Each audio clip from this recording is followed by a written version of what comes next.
आज की कहानी है राम जी की जन्म कैसे हुआ था, चलिए सुनिए। त्रेता युग की बात है। सरयू नदी के किनारे कौशल नाम का एक प्रसिद्ध राज्य था, जहां अस के पुत्र राजा दशरथ राज करते थे।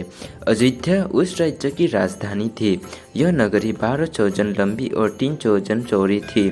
नगर के चारों ओर ऊंची चौड़ी दीवारें थी और उसके बाहर गहरी खाई। दीवार पर सैकड़ों सेनानियां रखी थी। सैनिक और महारथी नगर की रक्षा में तत्पर रहते थे। नगर के बीचों बीच राजमहल था। राजमहल से आचर के बराबर दूरी पर परकोटे तक जाती थी। नगर में अनेक उद्यान, सरोवर और क्रीड़ा गुरु थे।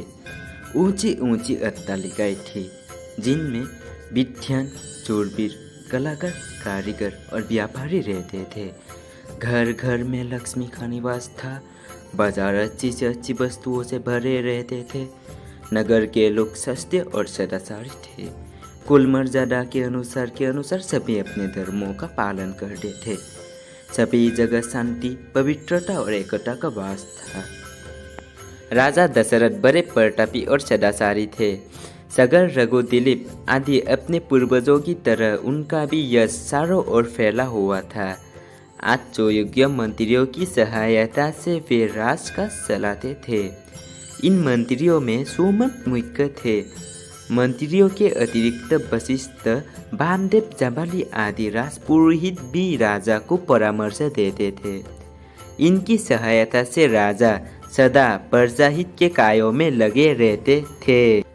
राजा दशरथ ने बहुत दिन तक राजसुख का भोग किया। उन्हें धन, मान, यश किसी की कमी ना थी।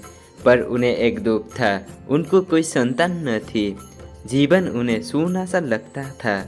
उनकी रानियां कौशल्या, सुमित्रा और कैकेयी भी इस कारण दुखी रहती थी। राजा ने इस विषय में अपने मंत्रियों और पुरोहितों से बात की। सबकी सलाह से यह निर्णय हुआ कि पुत्रेष्ठ यज्ञ किया जाए। सुमंत ने प्रस्ताव रखा कि महान तपस्वी ऋष्णभिंग को यज्ञ का आचार्य बनाया जाए। यह राय सबको पसंद आई। यज्ञ की तैयारियां होने लगी। राजा दशरथ स्वयं ऋष्णभिंग को बुलाने गए। सब राजाओं को निमंत्रण दिया गया। मिथिला के राजा भी यज्ञ में सम्मिलित होने के लिए आए। अनेक ऋषि मुनि भी आमंत्रित होकर आए। सरयू नदी के किनारे यज्ञशाला का निर्माण हुआ। ऋष्णभिंग ने शुभ मुहूर्त में यज्ञ प्रारंभ किया। यज्ञ का घोता गया। 1 वर्ष बाद घोता लौटकर आया। तब बड़ी रानी कौशल्या ने उसका तिलक किया।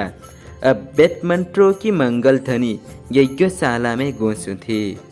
अग्नि में आहुतियां पड़ने लगी। राजा दशरथ ने जब अंतिम आहुति डाली तो अग्निदेव स्वयं सोने के पात्र में खीर लेकर उनके सामने प्रकट हो गए। ऋष्णभिंग ने अग्निदेव से खीर का पात्र ले लिया और राजा दशरथ को देकर कहा कि यह खीर पुत्रदायक है, अपनी रानियों को इसका सेवन कराए। खीर लेकर राजा ने उसे सर से लगा लिया। उन्होंने खीर का पात्र कौशल्या को देकर कहा कि तुम सब बांट लो। कौशल्या ने आधी खीर अपने लिए रख लिया और सुमित्रा को दे दी। सुमित्रा ने उस आधे भाग का आधा अपने लिए रखकर कैकेयी को दे दिया। कैकेयी ने उसमें से आधी खीर स्वयं ले ली और आधी सुमित्रा को ही लौटा दी। समय आने पर चैत्र मास के शुक्ल पक्ष की नवमी को बड़ी रानी कौशल्या के गर्भ से श्री राम ने जन्म लिया। इसी तिथि पर हम आज भी रामनवमी का पर्व मनाते हैं। मंजली रानी सुमित्रा के 2 पुत्र हुए, लक्ष्मण और शत्रुघ्न। कैकेयी के एक पुत्र हुआ, उसका नाम भरत रखा गया। रखा ने बड़ी धूमधाम से पुत्र स्तव बनाया। राजमहल में मंगलाचर होने लगे और स्त्रियां बधाइयां गाने लगी। देवताओं ने फूलों की वर्षा की। अप्सराएं नृत्य करने लगी।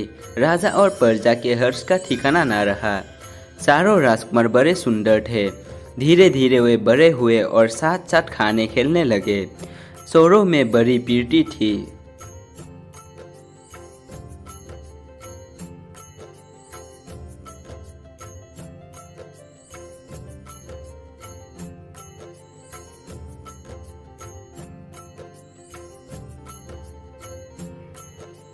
और आगे सुनने के लिए सब्सक्राइब जरूर करें।